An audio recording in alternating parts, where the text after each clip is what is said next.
When we talk about advanced law of attraction, one of the most important parts in law of attraction is your internal belief or blocks. हाँ, मुझे आपको एक question पूछना था।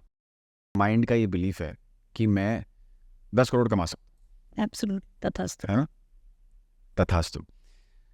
लेकिन अब मैं थ्रू मैनिफेस्टेशन, क्योंकि जैसे बोलते हैं कि जब मांगना है तो टैक्स थोड़ी ना लगना है, मांगो बिंदास, करेक्ट है ना, यूनिवर्स इज इनफाइनाइट, जितना खजाना तो सब पड़ा हुआ ही है।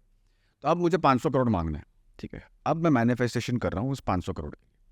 लेकिन अब मेरे माइंड को पता है या मेरे बिलीफ सिस्टम को पता है, यार 500 करोड़ कमाना कोई मजाक है क्या, पॉसिबल नहीं है, नहीं होगा। मांगना है तो छोटा छोटा करके मांग, अभी पहले तू 10 मांग ले, 10 मिल जाएगा, फिर उसके बाद 20 मांगना, फिर 40 मांगना, धीरे धीरे करके जाना। सीधा 500 करोड़ मांगने की जरूरत नहीं, क्योंकि तेरे विश फुलफिल नहीं होने वाली।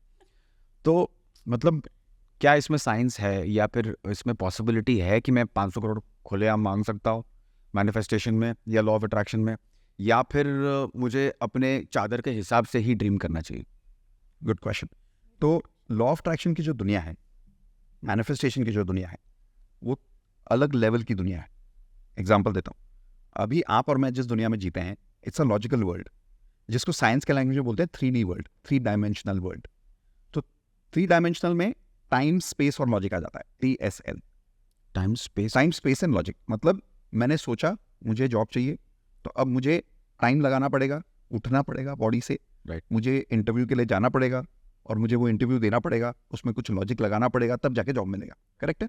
इनफैक्ट जो आपने अभी बोला वो भी वही है ना नितेश, सेम। वो भी टाइम स्पेस और लॉजिक से ही बोला आपने कि इतना सारा सोचने की जरूरत है, पहले 10 मांग, फिर 20 मांग, फिर 40 मांग। तो अगर आप देखें तो आप उसमें टाइम, स्पेस और लॉजिक तीनों चीज अप्लाई कर रहे हैं, तो you are being in a 3D world. Yes. लेकिन अगर आप इसमें देखो तो एक बिलीफ आता है, राइट, लॉजिकल वर्ल्ड में टाइम इक्वल सक्सेस, मतलब जितना टाइम दोगे उतना सक्सेस आएगा। ये बिलीफ आ रहा है। हाँ, वर्क इक्वल सक्सेस, जितना काम करूंगा उतना पैसा आएगा ना। ट्रू, लेकिन हार्ड वर्क तो मतलब मजदूर भी कर रहे हैं। हाँ, so then that belief doesn't fit. So actually there is a different world called as the 4 dimension world, okay, जिसको हम मैनिफेस्टेशन की दुनिया बोलते हैं। People like Elon Musk, अगर ये सही होता कि time equal success, how did he make $1 trillion faster than anybody? अगर ये सही होता कि टाइम इक्वल सक्सेस, तो ओलंपिक चैंपियंस इतनी कम उम्र में वो सब कैसे अचीव कर लेते हैं जो लोग 200 साल तक नहीं सोच पाते? People keep breaking records, right. तो कैसे होता है? It's not in the 3D world. 3D world में टाइम, स्पेस और लॉजिक होता है। जहां पे आप बोल रहे हो वो सही है कि लॉजिक के हिसाब से चलेगा टाइम स्पेस, बट अगर आपको इस टाइम, स्पेस और लॉजिक के ऊपर जाना है तो एक वर्ल्ड और है जिसको हम बोलते हैं मैजिकल वर्ल्ड। वहां लॉजिक नहीं चलता, उस वर्ल्ड में टाइम नहीं होता, उस वर्ल्ड में स्पेस नहीं होता, उस वर्ल्ड में लॉजिक नहीं, मैजिक होता है। Okay, so I can ask for 500 crore. You can, क्योंकि जब आप मांगना शुरू करते हो और जब आप उस हिसाब से वाइब्रेट करना शुरू करते हो, उस फ्रीक्वेंसी पे आप मेहनत करना शुरू करते हो। अब जरूरी नहीं है कि आप लेबर जितना मेहनत करो, आप शायद इतनी सी मेहनत करोगे या इतनी मेहनत करोगे, but you will attract that because you are not in the 3D world, you are in the 4D world. और 4D वर्ल्ड में कोई लॉजिक नहीं है। आप बैठे हो यहाँ पे, कोई आके आपसे बात कर सकता है और आपको अपॉर्चुनिटी देके चला जाएगा, आपको पता ही नहीं चलेगा। और अगर आप अपने पास्ट एक्सपीरियंसेस में देखो, आपने ऑलरेडी 4D वर्ल्ड को बहुत बार एक्सपीरियंस किया है, करेक्ट है ना? करेक्ट, कि जहां आप ही शायद बता नहीं पाओगे खुद को कि ये मेरी जिंदगी में आया कैसे। लॉजिकली ये मेरे साथ नहीं होना चाहिए था। जैसे मेरा एग्जांपल अगर ले, तो लॉजिकली स्पीकिंग ये लड़की मेरे लाइफ में नहीं होनी चाहिए। ठीक है, 7 साल मुझसे बड़ी है, कमाने में मुझसे 10 गुना बेटर थी है, दिखने में तो आप देख ही रहे हो, तो कोई मैच मुझे नहीं लगता कि मेरा बैठना चाहिए। लॉजिकली स्पीकिंग नहीं है, मैजिकली स्पीकिंग अगर मैंने मांगा कि मुझे एक अच्छा रिलेशनशिप चाहिए, तो in the magic world that is possible. That's the 4 dimension world. तो what about the doubt and fear that I will get along the way while manifesting? That doubt is because you are living in the 3D world. 3D world. Obviously ना, doubt एकदम logically correct है, क्योंकि अगर आप logic के हिसाब से चलोगे और सडनली आप 500 करोड़ मांगोगे या दिखने में मैं अच्छा नहीं हूँ, तो मैं कैसे समझाऊँ ज्यादा मन को? हाँ, so that is where advance law of attraction comes in, जिसका पहला लेसन हम सिखाते हैं। तो मैं आपको सब कुछ ही एडवांस पूछ रहा हूँ, मतलब मैंने कुछ बेसिक पूछा ही नहीं आपसे, क्योंकि बाकी सब तो बेसिक ही है ना। एफर्मेशन कर लो, विजुअलाइजेशन तो यूट्यूब पे फ्री है, बेसिक लॉ ऑफ अट्रैक्शन है, right. Advance law of attraction का पहला लेसन ये है कि आपको पहले अपने इमोशनल कंट्रोल की फ्रीक्वेंसी को अपने हाथ में लेना है। मतलब क्या?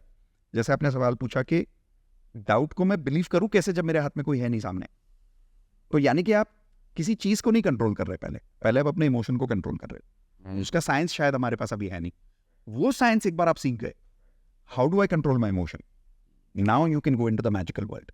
Because the magical world doesn't work on logic, it works on emotion. It works on belief. That is how these extraordinary people have grown where they are. I believe you are successful because of your manifestation. Everybody is. फर्क सिर्फ इतना है कि जैसे आपने एक बहुत अच्छा वर्ड यूज किया मेरे साथ थोड़ी देर पहले, यूर एन ऑर्गेनिक मैनिफेस्टर. क्या आपने कोई साइंस पढ़ के नहीं यूज किया मैनिफेस्टेशन को, बट कहीं इंट्यूटिवली आपको ऑर्गेनिकली शायद मालूम था कि मैं ये करूंगा तो ये होगा, और वो हुआ आपके साथ. बट वो लोग क्या करें जिनको ऑर्गेनिकली नहीं समझ आया, तो उनको सिस्टमैटिकली समझना चाहिए. क्या उनको प्रेयर करना चाहिए? Again coming to the next question, what is the difference between manifestation and prayer? Good point. Very good. एक और मुझे लेट मी एलाबोरेट दैट, क्योंकि अब तक तो हमको बचपन से यही सिखाया गया था कि भाई अगर कुछ भी आप मांगना है तो आप मंदिर जाओ, घंटी बजाओ, प्रेयर करो, पूजा पाठ करो, यस, सारे या तो टोने टोट के करो या तो फिर कुछ इलाज करो, फलाने दिन पे दान करो, ये करो वो करो. तो हम आज तक यही करते आ रहे थे. लेकिन अब जो जेनजी जनरेशन है वो बोलती है कि मैनिफेस्टेशन करो. करेक्ट. तो मैनिफेस्टेशन में भगवान नहीं आते, बिल्कुल आते, बस हम भगवान की जगह वर्ड यूज करते हैं. यूनिवर्स. यूनिवर्स है तो भगवान. ओके, सिर्फ नाम यूनिवर्स का, basically creator of the universe, भगवान of the universe, creator of life. Right. So क्या डिफरेंस है आपके मैनिफेस्टेशन में और प्रेयर में? सो मैनिफेस्टेशन और प्रेयर में एक बहुत बड़ा डिफरेंस ये है, दोनों में मांगना ही है. प्रेयर में भी आप बोल रहे हो मुझे ये चाहिए, और दोनों में फेथ भी चाहिए. दोनों में फेथ भी चाहिए, ये भी बात सही है.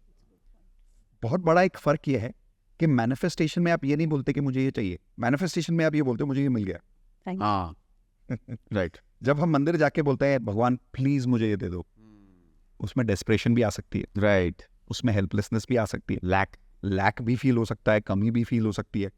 लेकिन जब इंसान मैनिफेस्ट कर रहा है तो वो कमी नहीं फील कर सकता, क्योंकि मैनिफेस्टेशन का प्रिंसिपल कहता है feel, think, believe and act as if you already have it. FTBA कि पहले तो आप ये मान लो कि ये मुझे मिल गया है और उस चीज के लिए थैंक यू बोल दो जल्दी से. जितना थैंक यू बोलोगे उतनी वो चीज आपकी तरफ वापस खींची आएगी. Can we elaborate on this feel, think, Feeling. believe and act? Yes. तो feel, हाँ, तो फील यानी अगर मुझे कोई गोल मिल गया, जैसे मान लो आपके केस में अगर आपको एक कोई ब्लॉकबस्टर मूवी के साथ काम करना है and you want to work with your ideal hero as a co-star, if you would have already worked in that movie, if you would have already got that role, जिस दिन मिला उस दिन नहीं. अब ये एडवांस बता रहा हूं मैं आपको. उसके मिलने के 1 महीने बाद आपको क्या फील होगा? थैंक गॉड मैंने फिल्म कर ली, कितना मजा आया काम करके, है ना? Is there any excitement right now? 1 महीने बाद कोई एक्साइटमेंट होगी क्या? But I will be grateful, I will be grateful. हाँ, in the state of gratitude. Yes. तो 1 महीने बाद ना एक्साइटमेंट खत्म हो जाती है, ग्रेटिट्यूड आ जाता है, हाँ, सेटिस्फैक्शन आ जाता है. राइट. तो मैनिफेस्टेशन में लोग गलती क्या करते हैं? एक्साइटमेंट लाने की कोशिश करते हैं, मुझे मिल गया. बट एक्साइटमेंट कब तक मेंटेन करोगे? पर शायद ये भी तो हो सकता है कि कुछ लोगों को ये फीलिंग आप मैं स्टार होगा, मैंने अपने फेवरेट हीरो के साथ काम कर लिया, ये भी तो हो सकता है. बट वो कितनी देर रहेगी feeling? But that is a negative feeling, right? That's a negative feeling. We have to feel only gratitude. हाँ, करेक्ट. हाँ, तो इसलिए gratitude is a feeling of already having something. बहुत सिंपल साइंस है. जब भी हमको कोई कुछ देता है हम रिटर्न में बहुत नेचुरली क्या बोलते हैं? Thank you. Thank you. तो ग्रेटिट्यूड आ गया, मतलब मुझे चीज मिल गई है. तो पहले तो ये फीलिंग डेवलप करो कि मुझे ये मिल गया है. ओके. यानी कि कंट्रोल इस चीज पे लाना पड़ेगा, इमोशंस पे, कि ये जो डेस्परेशन चल रही है, टेंशन चल रहा है, वो सब नहीं आना है, ग्रेटिट्यूड आना है. Okay, no desperation at all. No desperation at all. तो जो हम प्रेयर में जाके जो डेस्परेशन से मांगते हैं भगवान हमें प्लीज ये दे दो, तो वो डेस्परेशन नहीं होना चाहिए. In fact even in the prayers भी नहीं होना चाहिए. That's true. हम लोग हमेशा दोनों जन जब भी हम मंदिर जाते हैं, कहीं पे भी जाते हैं, we just say thank you, just say thank you. देखो ये कितनी स्ट्रेंज बात है कि हम जब भी हम मंदिर जाते हैं तो हम कभी भी थैंक यू या फिर हम ये नहीं बोलते कि आज मुझे भगवान कुछ मत दो, मैं बस आपसे मिलने के लिए मांगने के लिए ही जाते हैं, है ना? हम मतलब जब भीख ही मांगते हैं हम कि हमको ये दे दो, हमको. भगवान भी बोलेंगे भाई कितना मांगता है तू यार. ट्रू है ना? थोड़ा चिल तो मार रहा है, दूंगा अपने हिसाब से, अपने हिसाब से. इसलिए जब मांगो भी तो थैंक यू बोलो. थैंक यू बोलो. हाँ. और फिर ये मानो कि ये होगा. वाह, मतलब अगर हम प्रेयर और मैनिफेस्टेशन को अगर क्लब कर दे तो क्या टहलका मचा देंगे. नहीं, सो मांगना है बट ये बोल के कि मिल गया, और मानना है कि अब यूनिवर्स इसको देख लेगा, दे दे. कि अब ये मत सोचो कि कैसे होगा, फिर भूल जाओ, जिंदगी नॉर्मल कर लो. अच्छा. उसमें TSL नहीं आएगा, उसमें टाइम स्पेस लॉजिक मत पूछो, कब होगा, कैसे होगा, नहीं हुआ तो क्या, ये सब लॉजिक मत डालो उसमें. तो ये एक ही बार मांगना है, क्या आपको रेपिटेशन होना चाहिए इस चीज. यस.